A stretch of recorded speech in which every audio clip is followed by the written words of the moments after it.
Be my guest, be my guest, be my guest with Sean Boy Joe.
My good friends, and welcome back to the Be My Guest podcast channel with me, your boy Sean Boy Joe, back for another podcast and another video. Yes, you are very fortunate indeed. Now, if you are new to this channel, you know exactly what you need to do. Smash that subscribe button, click the notification bell, and you'll be up to date with all of the content on the channel. And if you are feeling extra generous, go over to the Facebook page as well and give us a cheeky little like there too. It really does help the channel if you subscribe to it as well. Now, my guest today is a real treat for many fans of my generation, as I am joined today by a familiar face on the iconic children's television series Brum. I am joined by the Lollypop Lady herself, Shirley Anne. Welcome to my channel. Hi. So, yeah, today you are going to be my guest. And as I do with all of my, all of the guests on the channel, I go through a timeline. I like to ask, you know, what a little Shirley was up to. So talk to me about your growing up days, because I guess acting is something that you've always really loved doing. Well, it is. I mean, initially, if you look at the my school reports, it's always shy and retiring and very quiet all the way through. But when I first started school, as very young, I had difficulty with my reading. I was getting a bit behind, but they put me in, I suppose, in a special class to sort of improve my reading, and the teacher was a real star. And her and Peter Rabbit helped me along the way, sort of, and it gave me a like of reading and reading out loud to this teacher, in fact. And I came along so well that when they did the nativity later on that year, I was doing the narration. So yeah, so I took off big time from there. We did a few little other plays at school, and one of them I remember was Peter Shaffer's Royal Hunt for the Sun, and I had to be an Inca, and we all wore these little small tan tunics, and the teacher told us we had to brown up a bit, you know, to look like Inca. So she'd given all these kids, all these girlies, a load of suntan lotion. So, you know, I've never at that point applied suntan lotion, and neither any of the other kids. So we swabbed ourselves all in this suntan lotion, and there came this bit where we had to run down between the aisles of the audience, sort of screaming as we're being murdered by the Spaniards, I suppose. And and my dad said afterwards, he said, "You know what, you look like streaky bacon." The whole lot of you, what were you doing? And we was, you know, I was up, and the next day, because it was a 2-night show, we didn't really have enough suntan lotion to go around because we'd used it all on the first night. And you looked a bit raw by the end of it then. Yeah. So that was your first introduction sort of into the world of it, being covered in streaky bacon. Like streaky bacon. Yes. Oh, dear. How people start off really and where they end up. So really it came from school then, your sort of acting. I mean, at college, when I was sort of 17, 18, I actually had a role in She Stoops to Conquer with Kevin Doyle. Now, you know Kevin Doyle because Kevin Doyle is Joseph Mosley in Downton Abbey. Right, he's footman. Yeah. And I've still got the little pamphlet. Oh yeah. And Mr. Hardcastle, Kevin Doyle, is just under my name, and I've pulled it up. Oh, I see. Yeah. There we go. So what year would that have been then, Shirley? Never ever going to happen again. Right. 1978. Ah, there we go. Yeah, a long time ago. Yeah. Yeah. Brilliant. I'm ready. You're going to tell me that? Come on, still. No, I was born in the early 1990s. So yeah. Oh my God. Yes, I know. I'm a boomer. You're going to tell me I'm old enough to be your granny next? Not quite. You look very youthful there. No different to what you did 30 years ago. But yeah, so being on the stage in college and sort of doing the theatre work, what was the progression from going from the theatre to your next, level, to the next role?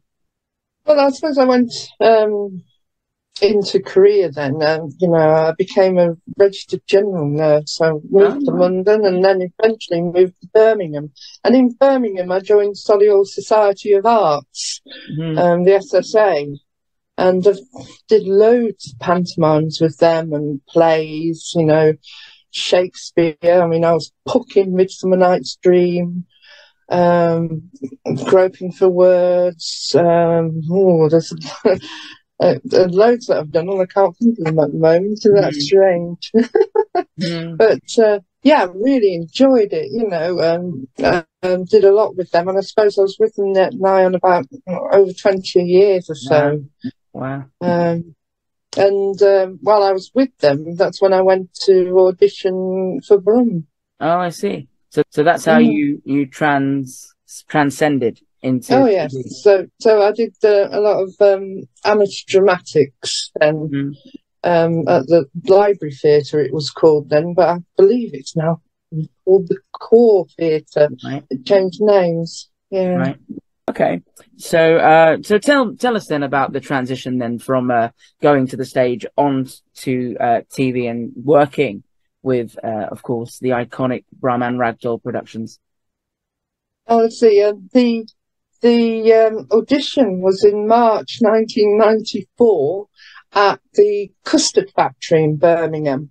And I went along. I thought, well, I'm going to give it a go. I'd seen it advertised in, I think it might have been the stage, I'm not sure. But I went along and there was loads of people there and I was thinking, no way. There's no way am I going to get a role in this. Anyway, I went into the room, was eventually called in after quite a lengthy time. And they gave you some scenarios to work with. And the one I remember in particular is you've got a washing line carousel with washing all on it, and it's blowing a gale, and you've got to run round and try and collect all the washing in. So I'm hurtling around, sort of, and falling over, and that was that was the audition basically, and off I went thinking, yeah, right. That was a total failure. But then I managed to get a letter, which I still got actually. Oh, wow. Oh, I keep everything. So saying, dear Shirley Anne, just to say thank you very much for attending the casting session on Monday. We all enjoyed meeting you very much, and we would definitely like to use you on the next Brum and need to discuss dates with you. And please telephone me at the office, Pinewood Studios, Monday afternoon. And that was, yes, Pinewood Studio. 5th of March 1994. Wow, and the rest there is history. And look, you've still got the Ragdoll letter there. Not a crease in it. It's been well read. No, I just put everything in a folder and just stowed it away. Well, that's a brilliant story. I mean, I don't think I've ever recalled anybody that has told me their first audition was running around a clothesline. So there you go. Imagine it was there. Yeah. So whose idea was it to introduce the Lollipop Lady as a character? I don't know. That is a question I never actually asked. Right, okay. They just decided they wanted to have characters in Brum that I suppose the children could, recognise as a regular item. So rather than just random. Yeah. And you were a regular fixture on Brum as well. Me, obviously. There's Mickey Mendo, there's the policewoman, there's all sorts of other characters. Yeah. But out of all of them, you had a regular slot on, most of the latter episodes. Oh yes, I mean every episode, Brum is going across that crossing. Yeah. He is. Yes. Yeah. So I had to be on every show. Yeah. And obviously, if it was like the shows that they had all sorts, it's like I think one was called Flood, so the crossing was flooded. They put lots of water down. Oh yes, I remember. Big Wellingtons on, sweeping the water away. So it'd be representative of what the title was for that particular show, and of course they had wind as well. So, ooh, very physical stuff indeed. Yeah. Yeah. So when we did, it was at the time they called it Rescue, but Brum and the Helicopter was the big one that I was mostly in, and I remember I had to a couple go across on the crossing. They got the box chocolates, and it's Sweethearts Day. That's what they called it, Sweethearts Day. And they're looking lovingly at one another. And the directors told me that they obviously wanted me to sort of appear a bit upset that I seem to have been forgotten, Right. Yeah. So they come across and I did my thing. And afterwards the director said, "Now, can you just do despondent rather than suicidal?" And that's the transition. Because when you're doing pantomime, your characterizations and your expressions and everything like that are so much bigger on stage. Yeah. Than they are. Well, you're playing to a physical audience. So you've got to really soften it down when you're doing filming. Yeah. Otherwise, you look suicidal. Yeah. But as I said, you're playing to a physical audience there, so you get an instant reaction when you're in it's sort of very different. But although a lot of all of Brum's episodes were very sort of silent and physical, bar the narration. So it must have been slightly easier for you and a relief that you don't have to learn lines. No, you didn't have to learn lines. It was marvellous. It was all acting, wasn't it? Sort of physical, visual. That's what it was. Yeah. I mean, just to the general public as well, which is a bit of a novelty. Right. So, like which one was it? I'm not sure now. But basically, Sports Day. I had to go out into the middle of the crossing, stopping the traffic, and then doing star jumps and, active things. So I go out into the crossing, and lo and behold, a bus comes along full of people, all the Brummies there, on the way to work. Right. And I'm doing star jumps, and you're wondering, what are these people thinking? You know, what are you thinking? And you sort of imagining somebody saying, "Yeah, come on, look at this fab." Yeah. The Lollipop Lady's gone barming. Yes, yeah. So, so, We only see her certain times of the year when there's a film crew there. It's very strange. even so, I can remember I was just sort of, I mean, Brum was parked about 3 foot away from me, and some students were coming across the crossing. I wasn't on the crossing, we're having a break between filming, and this taxi driver slowed down and started to shout at me through the window. Do you call yourself a lollipop lady? You should be helping them across the crossing. And I said, actually, I'm a nurse, so if they get run over, then I'd be very good in an emergency. Yeah. But these are students from Aston University. They are intelligent people of about 18 years of age. They don't need me to help them across the crossing. No. Unless they went on a bender reports the previous night. Yeah. Yeah. And in case people didn't notice, there's a lot of people around me here. I'm not doing this job just for nothing. It must have been quite strange. Weird. One of the crew said to me, "Oh, just ignore it." But you get a lot like that. You get some heckling. But your costume wasn't over eccentric. I mean, you relayed what the Lollipop Lady looked like. Pretty much, that didn't change any. No. So I can imagine the people sort of thinking, "Oh, she must be a real Lollipop Lady." Yeah, even if you're running through Brum. Yes, exactly. I mean, I had to run through Centenary Square, and they said, "Oh, can you do it in slow motion? $6 Million Man style?" Now, you're not going to remember him, are you? I mean, $6 Million Man, Lee Majors. Yeah, sort of. Every time he was sort of, had to go to the rescue, he ran in slow motion. So I had to do that. So, it looked, I thought, this is going to be odd because people are walking past at normal rate here, and I'm supposed to go. Yeah.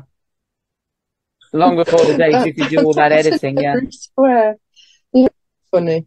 With the flick of a button, you can just slow someone down instantly now, but back then you had to do it all yourself. No, I thought that's what they'd do. I said, can't you just slow it down?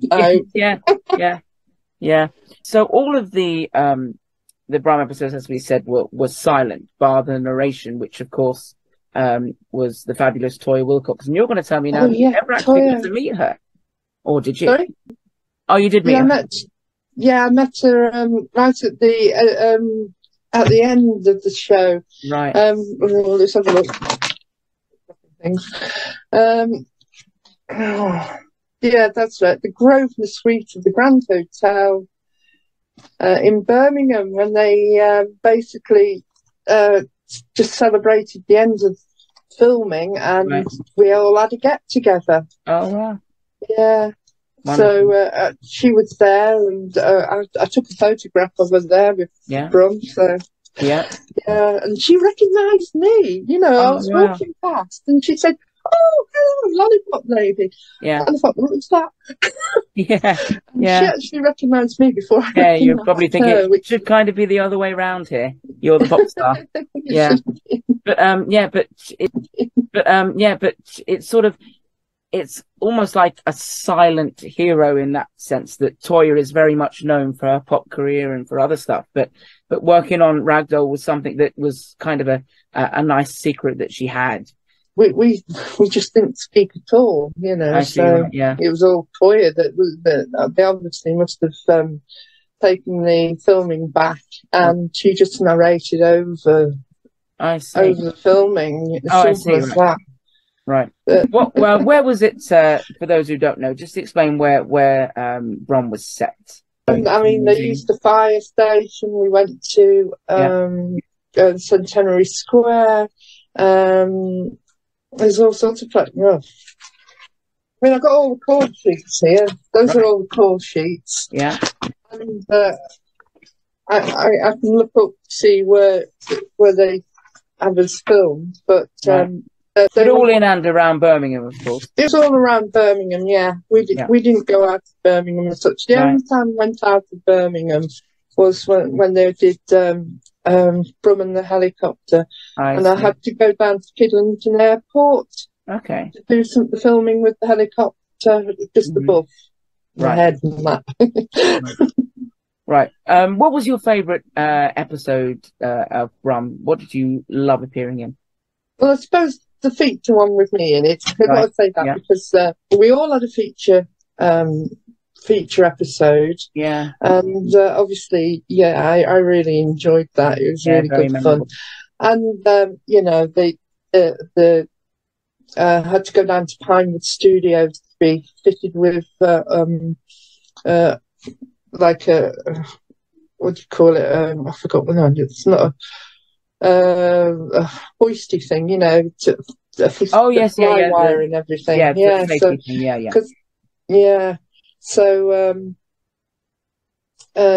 then, as I say, a lot of the filming was with the helicopter was done at Kidlington Airport.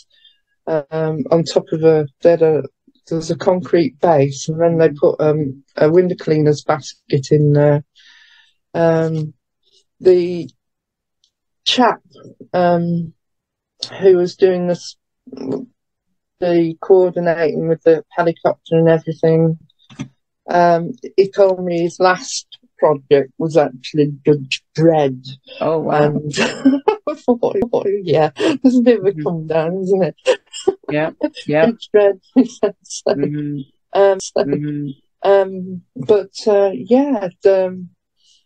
He had to sort of make sure that the Brum remained just above my head so I could reach for his wheel. To make it as I was grabbing to be flown out of the window cleaner's basket.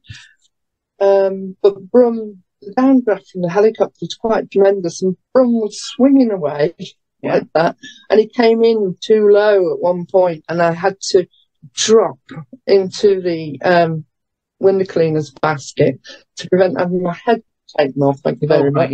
But he came in too low. I don't think the director was very happy with the chap then. And I know at the end of the programme I did get a bunch of flowers. So that certainly was a memorable experience for you working on that particular episode. Yeah, and in the centre of Birmingham there, I had to I was hoisted up on a crane to make it look like I was flying in. I did go up on a window cleaner's cradle on the side of the building. Yeah, I remember. Wow. Yeah. So I got a good view of Birmingham from up there. So that's nice. One thing I always remember about that episode is longing for a box of chocolates that were in the shape of a heart. I think you could never find them. Those chocolates at the end, though, I'll tell you, at the end, the most difficult part of that episode, would you believe, was I had to give Brum one of the chocolates out of the chocolate box and put it on his seat. And off he toddled back to his garage. But it took, I don't know, about 10 odd shots just to get me to, because they wouldn't let me take my gloves off these mittens. They were big mittens. So you just had your thumb, but your thumb was limited with movement because these mittens were quite well padded. And so trying to pick this chocolate up and then drop it into Brum's seat was really difficult. It kept falling out of my hand, and this is the last scene, so no pressure. Everybody wants to go home. Go again. So I'm thinking, we all need a break now. We've been filming for ages now. But eventually I did it, but it looks very very steady. I will have to watch that back with ease, knowing that story now, and think, that took 10 takes to just drop that. Just putting the chocolate in the back seat there. Oh well. Well, that's a brilliant story you've told there about that episode. So how did they operate Brum? Tell people that don't know, if you know. I mean, he was just radio operated, sort of, the chap stood there and drove him around. And does anybody know where the later. original model is now, or? I think James Griffiths of the unofficial Brum site Right. did tell me where he was. I think Right. he's with a family well looked after. Oh, brilliant. So yeah. Yeah. Well, at least he is looked after. Yeah. Yeah, And of he's course, there still is about. another model of him in the museum that Yeah, people he's still can see. about. One of the But models used. yeah, there's more than one Brum though, I believe. So Yeah. Yeah. Yes, because of course, there's a Brum Brum went on clone to have a long there. longevity after the series finished. But of course, that's when I kind of stopped watching because you weren't in it, of course. So yeah, I like to flatter you. But yeah, so it sort of You're brings succeeding. Yeah, absolutely. I like to talk to guests about, the TV that they watched when they were younger, and we'll come on to that with you because it'll be a nice, memory. And I also like to talk about TV, kids' TV nowadays. And I think Brum is a prime example, and I'm sure you'll have a great view on this, because a lot of guests that talk to me say, well, nowadays it's all animation, it's Peppa Pig, and it's easier to dub in other languages. And Brum is a fine example of a television program that has evolved, but also gone into the world of cartoon. And a lot of people of my generation will say, well, it just doesn't have the same effect as live action. What do you think about, kids' television nowadays and the way that Brum has evolved? Yeah, well, even Disney are going from sort of cartoons into real life now. Yep. With the Little Mermaid and everything else. Mm-hmm. Yeah, I think it does lose something if it's just animated. I mean, kids seem happy enough with what they're watching, I suppose, but I think it does miss something not to have real life type characters in it rather than just animation cartoons. I mean, as I always say, kids don't change. They're sponges. They'll watch whatever they soak up. It's the people that are getting decreasingly younger. What's that? Say again? It's whatever the parents will just switch on and just absolutely. I mean, when I was a kid, my parents and my auntie and my grandparents all took an interest in what I watched. So it really did help.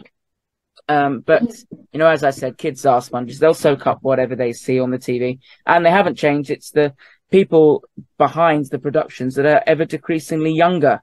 And one of the things I was fascinated, and I'm sure you've got lots of things to show us in front of you, is all of the stuff that you have collected over the years. And they kind of went mad when Brum came out with lots of merchandise. I mean, you had all the videotapes, you have the magazines, the knitting patterns, caps, everything. And you've collected over the years and kept a lot of Brum memorabilia. I did. I've got the magazines somewhere in a case in there. Yeah, so I've kept them all, and as I say, I've still got all the call sheets. Yeah. All sorts, and some letters. And right. Have you got anything in particular you want to show us? What's that? Studio Pass. Oh, right. Studio Pass. There we go. So yeah, all sorts of little bits. Just put them all together in a folder and just kept them. Yeah, well, the Brum that I got from where is he? He's up there. Here he is. Oh, right. Let's have a look. That's me. That's what they gave me at the leaving do. Oh, I see. But is he metal or plastic? He is. He's sort of both. He's metal and plastic underneath. He's a corgi, of course. That's it. Yeah, I was going to say because I had a corgi. I have got two boxed ones that people have bought me over time. So it's amazing what online shopping can do, because you can go to online platforms like eBay and Amazon now, and they're everywhere. So it's some less. This is the one Ragdoll gave me. So there you go, and it sits pride of place in your mantelpiece. You can wake up every morning and reminisce. There you go. Yeah, you can't run me over now, so I'm all right. no, unfortunately he can't do that. Well, yeah, well, it's been fascinating talking about, your experiences with Brum and seeing how, joyous it has made you, feel. Talking about it, the expression on your face says it all. You light up as soon as, anybody mentions Yeah, I did it. ask Anwood why she picked me, and she Right. said, well, she said, we liked your smile. I thought, I that's see. nice. Thank Yeah. you. Yes. Do you still have Yeah. any of the outfits that you wore? The lollipop stick, the hat? No, they kept those. The Right. only thing I have is a pair of trainers, I believe, Oh, I see. somewhere in Right. the cupboard. Yeah. So yeah, do you keep in contact with any of the cast now? No, I don't know No. where anybody is or anything. Okay. No, So you all dispersed I've into different you worlds. all dispersed, and I've moved several times. So Right. Yeah. London, Birmingham, and now back up north where I've Right. got more family. Yeah. So Yeah. Absolutely. And what did you slightly moving away from Brum? What did you do after Brum ended? it was my career, mostly, and I was still with Solihull Society of Arts. Right. Then in 2004, I was getting quite poorly. So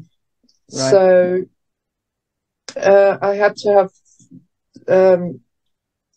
a major operation.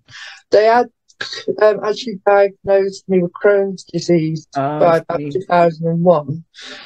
And but that was masking another problem. Right. So for ages, they didn't realise I had rampant, as the consultant said, endometriosis as well. So I had to have a major operation, and then I had to have another one in 2007 as a cancer scare. Then another one in 2012 for an obstruction, strictures. Right. So I ended up with a zip fastener down the middle and a bit of mesh holding my bits in. Yeah. So yeah. Yeah. So it's been an interesting life. I tried to keep on working as a nurse. Yeah. And getting over several surgeries, which were major surgeries. And I dropped out of doing the Amgram. Then it got more difficult because of my work. Because my work was really shift work. Yeah. And to get your time off to actually, do amateur dramatics was very difficult. Yeah. Do you ever miss that kind of world of acting? Yeah, I mean, I did try. I when I came up north, I joined a group, but unfortunately, they're not very nice people. There were, a few domineering personalities in there, and you do get, and I just didn't get on and resigned from them. Got away from it. But yeah, so you kind of drifted back into the work that you've done, which is really interesting. You do have a very important job as a nurse, so it must have been a real reward to actually be on TV and just do something like that. Yeah. I really enjoyed doing that, and it was great. And I did enjoy my work as well. Obviously. I mean, before I moved from Birmingham, I was actually working in a convent, so that was really different. Yeah. Looking after nuns, it was like being in that. It was called the Midwife. Well, you've got a lot of experience now, so if anybody's listening there, we are here. You can get an audition. The Lollipop Lady is looking for a Call the Midwife, maybe even a cameo there. Who knows? So talking about television programs, and of course, Call the Midwife is one of them. Talk to us about what you were watching when you were younger. Educate me on your childhood. What did I used to watch? Yeah. Oh, right. Oh, I was a Trekkie. Oh, I love Trek. Right. Star Trek. Well, as a kid, obviously, I quite liked Thunderbirds and things like that.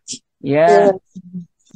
Thunderbirds. That surprises me. That does. So you always wanted to make a Tracy Island, did you? I had brothers, so and I used to play with cars. Yeah. You know, I wasn't really a girly girl, I'm afraid. Right. So, you know, I had my own toy cars and marbles, and I would be with my brother shooting shots, soldiers and things like that. Yeah. So, yeah. But yeah, what I can remember from I quite enjoyed the whole Thunderbirds and Fireball XL5 and all those sort of things. Wow. Back then. So, yeah. Play School. I used to watch Play School, of course, and Blue Peter. Yeah. Play School. I'm yet to come across a person that has not appeared somewhat in Play School.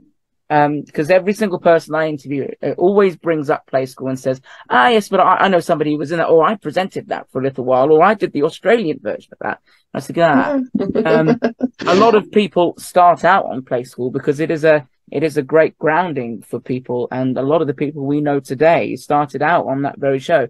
You know, and talking of Play School, I guess my next point comes to, as we mentioned before, kids' TV and how it's changed. Do you see a format, I guess, like the Play School format, or like Brum, sort of a live action show working today? Could you see something like that return as it was? I don't see why not, because as you say, children are sponges, and you know that they will watch, you know, a good program and enjoy it. As long as it's well done, they will watch it and enjoy it. And in the meantime, you've got all of the DVDs, the videos, and of course you've got online platforms such as the iPlayer that will cater for that if you want to go back and watch all of those Brum episodes as well. Yeah, that's right. So yeah, you can go back and revisit the Lollypop Lady, watch this, and like me say, she doesn't look any different than she did 30 years ago with her little hat on. Absolutely marvelous talking to you. It really has been. What are you up to now in your days of retirement? Well, I try to go bowling with my husband. I mean, it's a bit hit and miss because I've got all sorts of problems. Right. I'm actually registered disabled. So I see. Take a lot of painkillers. Right. I've got an old nurse's back with multi-degeneration of the spine and discs. So so I'm quite careful with what I'm doing. It's sort of, you know, it's ambling around the odd antique centre nowadays, or I see, or something like that. I quite like garden centres. I like pottering in the garden if I can.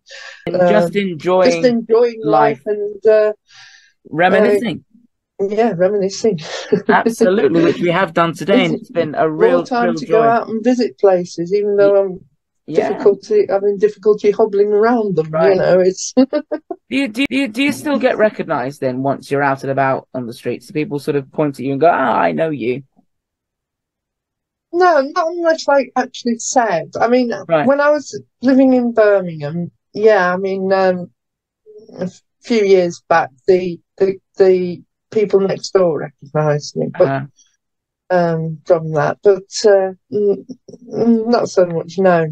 Right, but yes, nevertheless, it has been a splendid chat with you. It's been lovely to reminisce about Brum and see how, you know, positively you talk about him, and everything you've done, really. And yeah, I'm safe to say this has been, I say this about all the podcasts, but I genuinely mean this. This has been a real treat for me and one of my favorites because I loved you and loved Brum.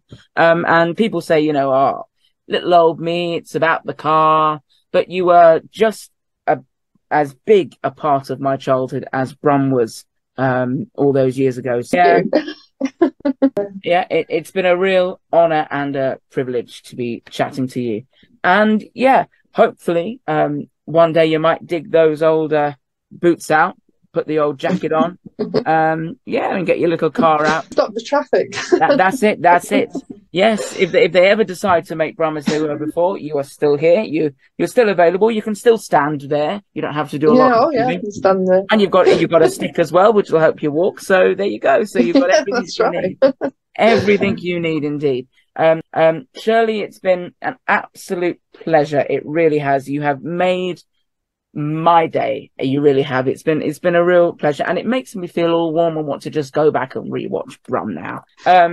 Wonderful. And of course, we must say, if people want to visit Brum or the model of Brum, they can do so by visiting the Cotswolds Museum. It is a great day out, and you won't be disappointed, because Brum's not the only thing that's there. They have a museum full of retro and iconic toys as well. And it doesn't cost much to go, so go and do it. I've done it, and it's a great experience. And Shirley, you have been my blast from the past in a podcast. I'm going to ask... That's been good fun, thank you. Oh, I'm pleased it has. I'm going to ask you to do what all the guests do. Normally, I say to guests, can you sign us out in your character's voice? But your character was quite silent, and we don't have a certain Toy Wilcox here.